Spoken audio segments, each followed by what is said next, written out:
Mejor Hablemos. Muy buenas noches, bienvenidos, les saluda Claudia Palacios, estamos ya en Mejor Hablemos. Hoy para conversar con Pablo Beltrán, que es el jefe negociador del ELN en los diálogos de paz con el gobierno saliente, una negociación que ha quedado pues en stand-by, como se dice, porque no se sabe qué va a pasar con el nuevo gobierno que se posesiona este martes. Saludamos entonces al señor Pablo Beltrán, quien se encuentra en La Habana. Buenas noches. Muy buenas noches a ustedes en Bogotá, a usted y a toda su audiencia y a su disposición. Gracias. Señor Pablo Beltrán, ¿cuál es el estatus de ustedes allá en La Habana? Pues sabemos que para las negociaciones de paz a los negociadores de las guerrillas se les suspenden las órdenes de captura y son sacados del país con la ayuda de la Cruz Roja Internacional. Pero como el ciclo que cerraron con el gobierno saliente se cerró sin cese al fuego y ahora empieza un nuevo gobierno, ¿qué tipo de estatus los cobija a ustedes para que puedan estar allá en La Habana? Bueno, este tipo de mesas de conversación se rigen por una ley que dice más o menos así, que cuando hay un diálogo entre el Estado y un grupo insurgente, a nosotros se nos da el estatus de miembros representantes y eso implica levantamiento de órdenes de captura. En este momento ese estatus se mantiene por una razón muy simple, porque la mesa no se ha terminado, sino que la mesa está en receso, a la espera de continuar, y en ese estatus lo deja el gobierno saliente, el presidente Santos. ¿Y ese estatus es por tiempo indefinido o tiene un límite? Bueno, esa palabra la tiene el presidente entrante, el doctor Duque Marcos. ¿En qué tónica está el ELN ante alguna eventual negociación o la continuación de la negociación con el nuevo gobierno, dado que ese nuevo gobierno ha sido tan crítico del acuerdo de paz con las FARC? Y bueno, desde que Iván Duque estaba en campaña, él ni siquiera hablaba de un cese al fuego bilateral, sino de ceses al fuego unilaterales por parte del ELN. ¿En qué tónica está el ELN frente a eso que ya se conoce y qué es la postura ideológica del nuevo gobierno? Lo que nosotros tenemos de instrucciones de nuestra dirección es de mantener la disponibilidad del Ejército de Liberación Nacional para proseguir estas conversaciones, el diálogo, avanzar en una agenda que tenemos convenida y por más de que las declaraciones públicas anteriores de este gobierno hayan sido un poco duras, pues sabemos que pues es la contraparte, es el gobierno que entra y tiene que marcar su territorio y nosotros pues esperamos ya que haya un primer contacto para escucharlo más directamente. Sí, se lo pregunto de otra manera. Mucha gente considera que el ELN perdió la oportunidad de negociar con el gobierno de Juan Manuel Santos, que por supuesto él en su estatus de Nobel de Paz hubiera querido dejar esa negociación cerrada, y también que el ELN perdió la oportunidad de negociar con un gobierno que ya estaba desgastado y pues evidentemente cuando ya lleva 8 años también podría estar cansado. Hubiera sido más fácil negociar con un gobierno cansado que con uno que llega con todos los bríos. ¿Por qué el ELN dejó pasar esa oportunidad? Bueno, no todas las cartas las tenemos nosotros en las manos. Nosotros con el presidente Santos estuvimos siempre dispuestos a avanzar. Incluso en los momentos iniciales las delegaciones o los delegados que él nombró perdieron 15 largos meses para iniciar y nosotros entendimos de que se quedaba este proceso un poco rezagado por una decisión política, más bien de una táctica de negociación. Entonces, siempre estuvimos dispuestos y listos. Y si se perdieron tiempos, no solamente estuvo en nuestro campo la responsabilidad. Ahora, usted dice una cosa que es muy cierta. El gobierno de Santos en un principio fue más fuerte, tuvo mayor respaldo de toda la élite y al final ese respaldo fue disminuyendo y quedó muy solo. Eso también es cierto y claro, eso mermó las posibilidades de que se pudiera avanzar con el gobierno saliente. Claro, pero a lo que yo me refiero es a que hubiera sido pues un muy buen comienzo para el nuevo gobierno que el gobierno Santos le hubiera entregado esa negociación con el cese al fuego bilateral, pero entendemos que el ELN puso unos condicionamientos, usted me corrige si no es así, pero es lo que ha trascendido y lo que nosotros hemos averiguado, por ejemplo, que necesitaban una financiación para los frentes que viven del secuestro o de las retenciones, que es como ustedes las llaman. ¿Cuáles fueron esas condiciones del ELN que el gobierno no aceptó y por lo cual hoy no hay cese al fuego? No, más bien en mi juicio, fue al revés.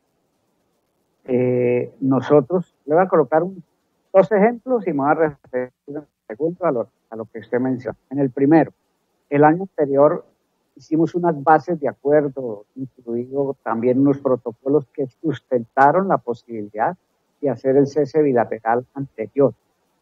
Pero este año, al retomar la discusión de un segundo momento de cese al fuego bilateral, en especial algunos sectores de los militares, no quisieron que trabajáramos con eso que ya habíamos construido y colocaron unas condiciones adicionales, o por decirlo así, más duras. O sea, pusieron el tope de la negociación más alto. Y ante lo que se dice de las finanzas del ELN, este tema se abordó y se abordó de esta manera.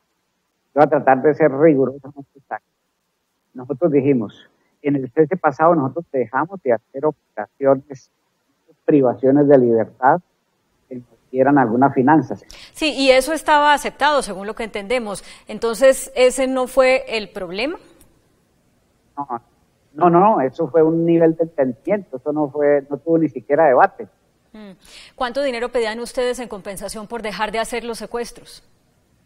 No, eso nunca se llegaron los entendimientos o preacuerdos a esos niveles de especificidad. Eso se quedó en esos trazos gruesos y generales. Ustedes han tenido, entiendo, varias reuniones con las FARC cuando estaban en Quito, allá los visitaron. ¿Qué tan importante está siendo para el ELN la comunicación con las FARC en esta negociación? ¿Han salvado ellas la negociación en algún momento o, por el contrario, los enfrentamientos que ustedes tienen incluso en algunos territorios que dejaron las FARC podrían ser un palo en la rueda para el éxito de la negociación con el ELN? En algún momento, hasta cuando estuvimos en Quito, las FARC estuvo presente allá. Me acuerdo mucho, fue una reunión que hicimos en Manta, en la costa ecuatoriana.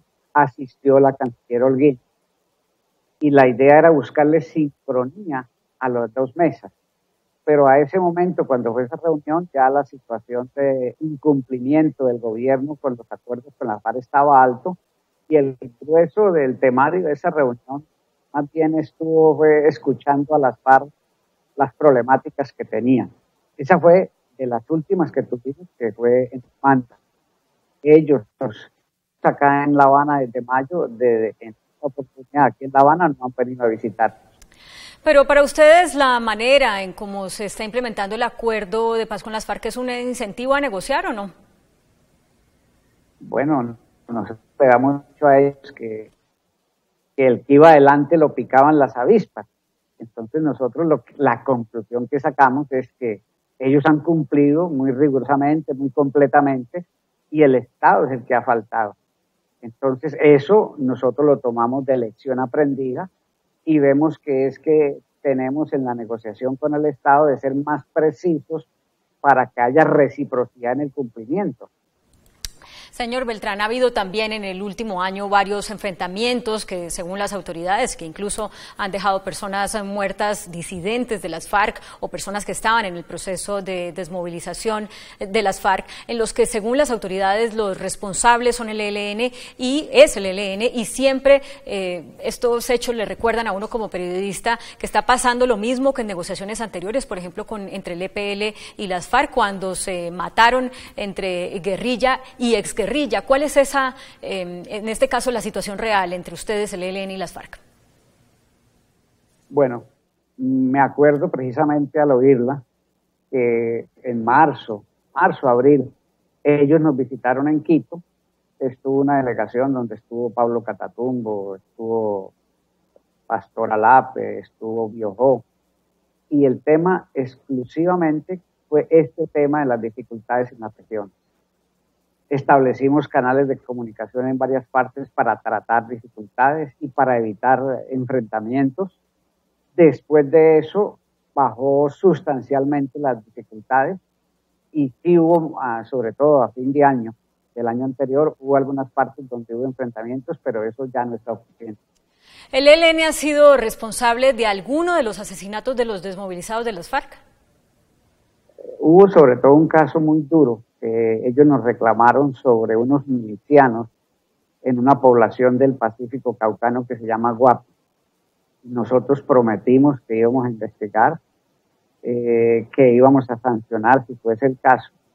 Y les reiteramos que era totalmente claro que el ELN no declaraba objetivo militar a las FARC porque se hubiera desmovilizado, eso a nadie le pasa eso por la cabeza, ni mucho menos que había una orientación de que ante dificultades o diferencias se trataran a la fuerza, que si eso ocurría eran decisiones muy personales de un mando cualquiera, en cualquier esquina de Colombia, pero que esa no era la política. La política era respetar la decisión que ellos tomaban y acompañarla. ¿Y qué medidas toman ustedes ante esos mandos que han tomado ese tipo de decisiones que ustedes califican como personales? Se llaman, o sea, nosotros tenemos unos reglamentos internos y tenemos también unas normas de comportamiento entre guerrillas. O sea, hay normas para eso y se les reclama responsabilidades. Pero en este momento, las guerrillas, lo que uno entiende es que tienen como sus juicios internos. ¿En este momento hay algún juicio contra algún responsable del ELN por haber atentado o por haberle quitado la vida a un miembro o ex miembro de las FARC? Precisamente en ese caso que le acabo de decir, ese es un punto que está tratando. Hablemos ahora, señor Pablo Beltrán, de lo ocurrido este fin de semana con el presunto atentado al presidente de Venezuela, Nicolás Maduro, del que él ha responsabilizado al presidente Santos y bueno, ya el presidente Santos ha rechazado categóricamente esa acusación. Ustedes tienen una buena relación con el gobierno venezolano. ¿Qué información o interpretación o análisis hacen de lo que pasó? Bueno, mire, primero eso es lamentable de que las diferencias políticas se ventilen con hechos violentos. Sea ese presidente, sea cualquier otro, esa no es la manera de resolver las diferencias. Segundo, nosotros hemos dicho que suficiente tenemos con este esfuerzo de fregar a sacar a Colombia de un conflicto interno para meter a Colombia en un conflicto interestatal.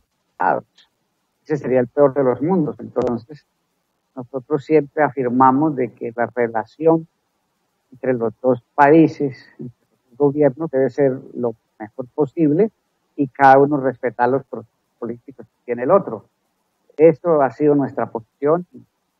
Ya detalles sobre ese hecho lamentable, yo estoy aquí en La Habana, he visto lo mismo que ve todo el mundo por la televisión internacional, unos que dicen que fueron los militares de base de allá, que se llama de franela o algo así. Otros dicen que se llama, que fue una vaina torpe, o sea, un acto torpe al hecho. Bueno, hay muchas hipótesis, pero esas son las discusiones que nosotros observamos acá desde muy lejos y no tenemos para opinar. Sí, sí le entiendo, pero como ustedes conocen al gobierno venezolano, pues esas declaraciones de Nicolás Maduro con un señalamiento puntual contra el presidente Santos, ¿le parecen imprudentes, acertadas, desacertadas? ¿Cómo las calificaría? Bueno, en esa diplomacia de micrófonos que ha caracterizado la relación de los dos países en los últimos años, pues no es la mejor. Si alguien tiene una acusación, yo me imagino que habrá pruebas y que en su momento tendrán que ponerlas en público porque las cosas que se dicen al público tienen que estar sustentadas. Entonces yo me imagino que en su momento habrá esa sustentación, pero no conozco. ¿Ustedes siguen estando en territorio venezolano? Cuando nosotros venimos a estos diálogos, el protocolo de desplazamiento que está acordado entre los gobiernos es que el gobierno de Venezuela nos recibe en la frontera y nos lleva a los sitios de reunión. Esa es la situación convenida con esta delegación de diálogo. Sí, pero entiendo que ese protocolo, pero ustedes ya están en La Habana y bueno, ustedes para llegar allá a La Habana hicieron ese protocolo que usted me acaba de describir. Pero yo me estoy refiriendo a los militantes de la guerrilla que están en Colombia y que el ejército siempre ha dicho que se resguardan en Venezuela. ¿Siguen estando ahí? Pues yo diría que lo real es que en todo el cordón fronterizo nosotros tenemos presencia. Eso sí es cierto. Otro, que hay mucha población colombiana en Venezuela, muchos millones desplazados, refugiados, gente que se fue por motivos económicos o políticos. Entre esos millones de refugiados colombianos que hay en Venezuela, por supuesto que ha ido mucha gente que sale de la zona de influencia del ELN en Colombia. O sea, pero, o sea, miembros pudiesen decir de nosotros. Sí. ¿Ustedes viven en la frontera y a ratos en Venezuela y a ratos en Colombia, o están permanentemente en Venezuela y vienen a Colombia a hacer las cosas que tengan que ver con su actividad subversiva? ¿Le entiendo bien? Le explico, por ejemplo, cuando uno va por La Guajira, la mayor parte del límite es una línea imaginaria que va por el desierto guajiro.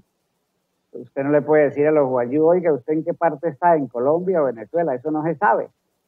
Y así hay muchos sectores de la frontera que no tienen un límite natural identificable, sino que son líneas imaginarias. Bueno, eso también, si uno ha andado por ahí puede entenderlo, pero yo me refiero más a que cuenten ustedes con la protección de las autoridades militares y civiles venezolanas. No, eso es absolutamente falso. Y ojalá ustedes pudieran hablar con los generales de las fuerzas venezolanas en la frontera, y quizá lo que les van a responder es cuáles son los ataques últimos que han hecho en el mes ante este que está pasando contra el ELN en la frontera, y se van a dar cuenta que no hay una actitud de cobijo, sino no, ellos defienden su soberanía y no permiten que haya otros agentes en su territorio. Eso es verificable. Señor Beltrán, debo hacer una pausa breve para ir a comerciales, y cuando regresemos quiero que hablemos de los patrulleros Wilber Rentería, Luis Torres Montoya, Emilson Gómez, Jesús Alberto Ramírez y los dos civiles cuyos nombres aún no se conocen, que fueron secuestrados la semana pasada en Vidrí por el Frente de Guerra Oriental por el comandante Uriel. Volvemos después de comerciales.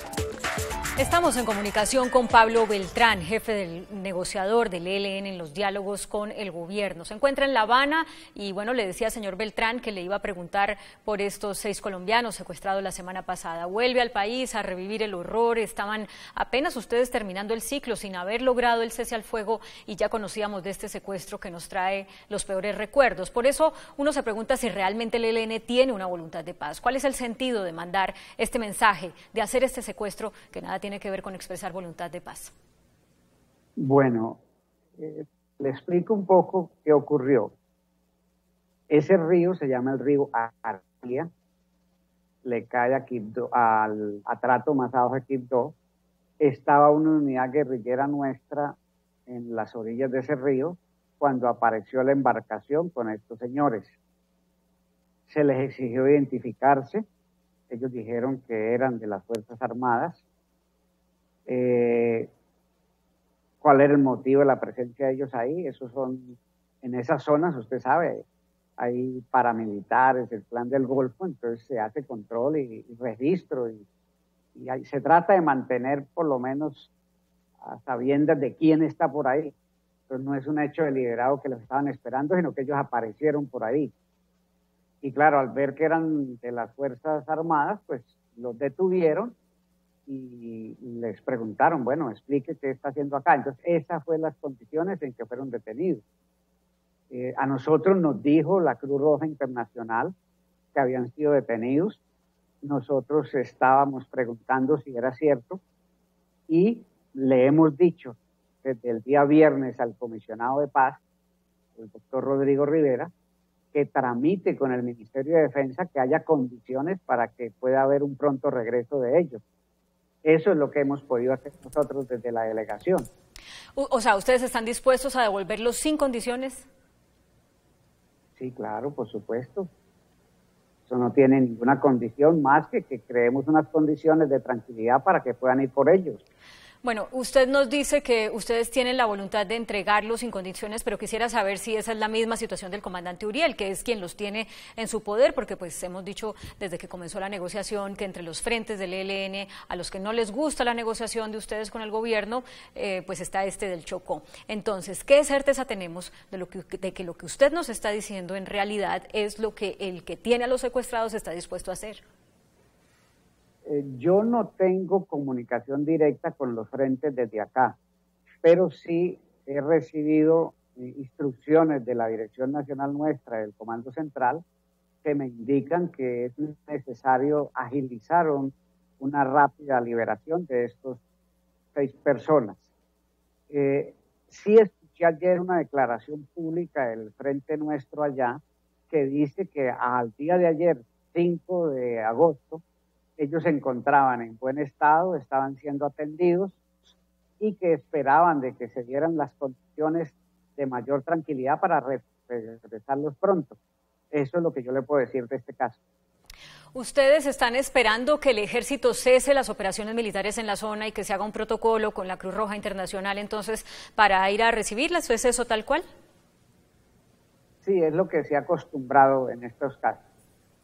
Se nos va acabando el tiempo, señor Beltrán. ¿Qué podemos esperar los colombianos del ELN mientras el nuevo gobierno entabla un diálogo fluido con ustedes? Se lo pregunto en términos de qué podemos esperar sobre secuestros, qué podemos esperar sobre extorsiones, qué podemos esperar sobre el accionar violento de ustedes. Sí.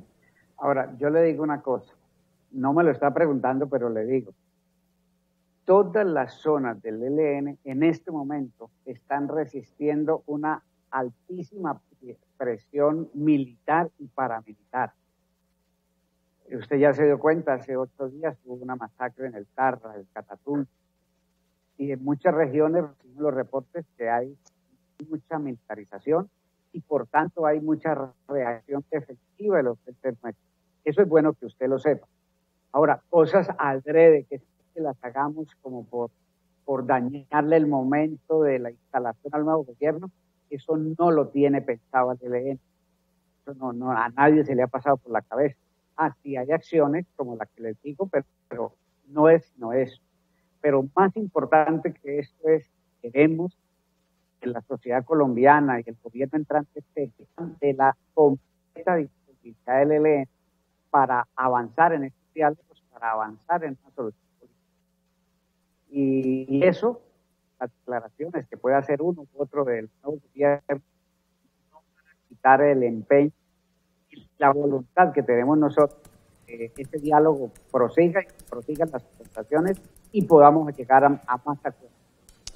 Pues señor Beltrán, ojalá por el bien de Colombia esa voluntad se demuestre con los hechos y sea bien recibida también por el nuevo gobierno. Le agradezco esta comunicación, señor Pablo Beltrán, jefe negociador del ELN allá en La Habana. Muy buenas noches. Bueno, buenas noches a usted, Claudia, y a su audiencia. Que esté muy bien.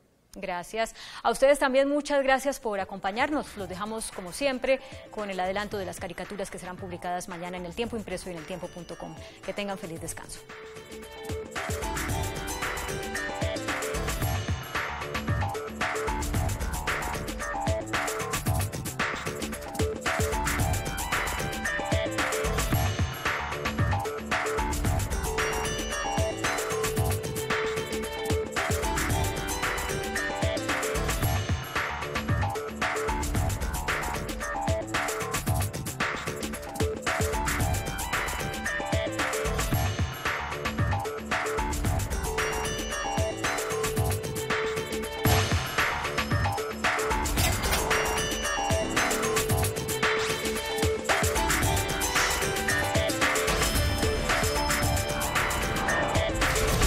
Mejor hablemos.